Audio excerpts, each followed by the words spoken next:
About a few months ago, my husband and I were having wine tasting in Santa Barbara, California, and we made this decision while we were kind of tipsy. We wanted to travel through Europe and Asia, and so we left everything behind in the US, taking a break from the US for a few months, and we will be living off our carry-on and backpack for the next few months, traveling, and we are starting in UK. No one ever knows where we're heading, where the story goes. You just gotta own. Hi everyone, welcome to Diaries. If you're new here, I like making videos sharing my personal experience and also life reflections while I travel to different places. If you've been watching my channel, you may have known that I live in LA, California, and my husband and I have been seriously considering moving out of state. And if you are curious as to why we want to move out of LA, you can check my previous video.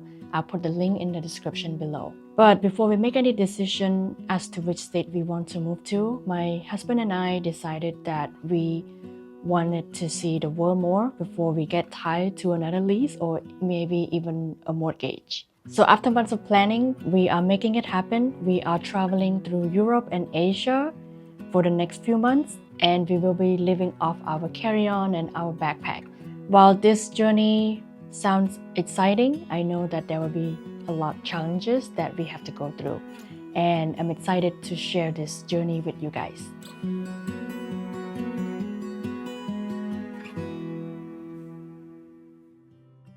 While we were planning for this trip, we carefully chose where we want to go. We don't want to choose to go to a place just to be there, just to check off the bucket list, but we want to make sure that the places we go will serve a purpose.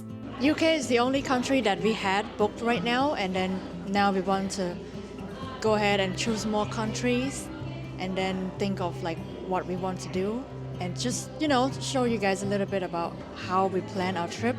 I don't want it to be just to travel to go see this, go see that because it's popular for everyone else. I want it to have some purpose behind it. And so we're coming up with a list right now of things that we want to see, things that we want to do that are sort of like tailored to what we enjoy. This will definitely be a life-changing experience for me. As someone who buys so much, I normally buy this, buy that without thinking. And I'm excited to take this challenge to live as a minimalist for the next few months because I will have to be mindful of what I can fit in that one carry-on and the backpack that I have for the next few months. The flight from LA to London was more than 10 hours long, so it was exhausting for us. Especially we flew through North Airline, which was a budget airline, so not much accommodation was given. No on-flight meal was given, and everything you need to pay extra for it, even a blanket.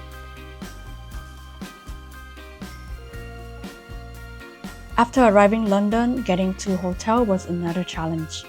It was confusing to figure out the details of which train to take and which train was the right one.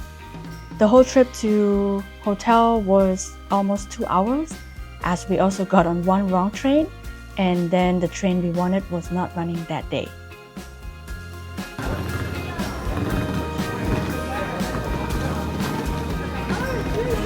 Come in.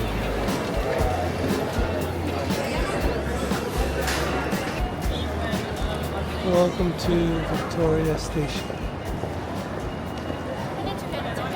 I don't know if we're supposed to buy all the tickets at once or... But the guy let us through, so...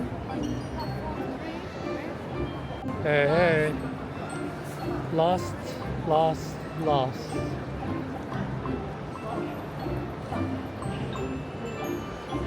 This is how a lost person looks like. New York is nothing compared to this. I went to New York and like watched the train and stuff. Yeah.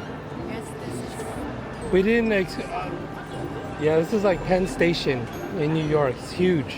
But there's a couple of really big stations. This is one of them, I think.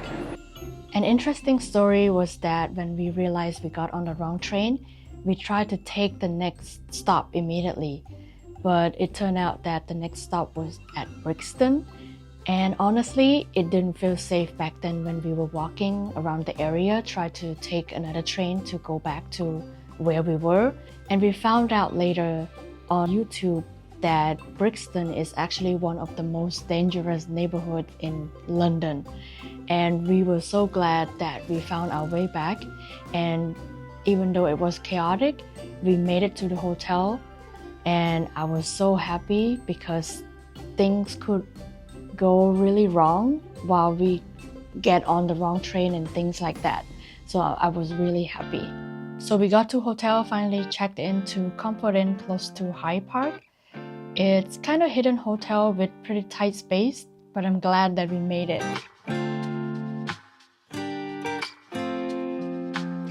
Another exciting part about my UK trip is that my brother and my nephew will be joining us.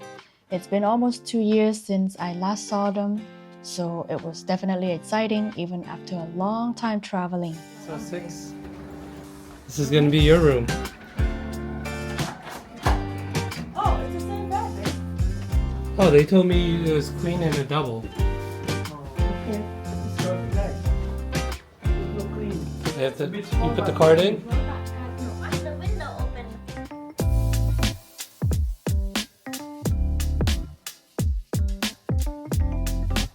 First impression of London, it's very similar to New York with the busy street and the downtown feel.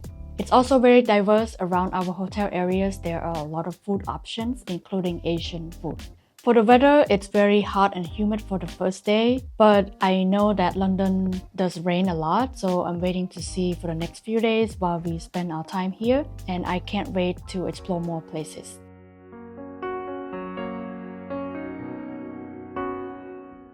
Let's talk about some of the reflections I have for the day.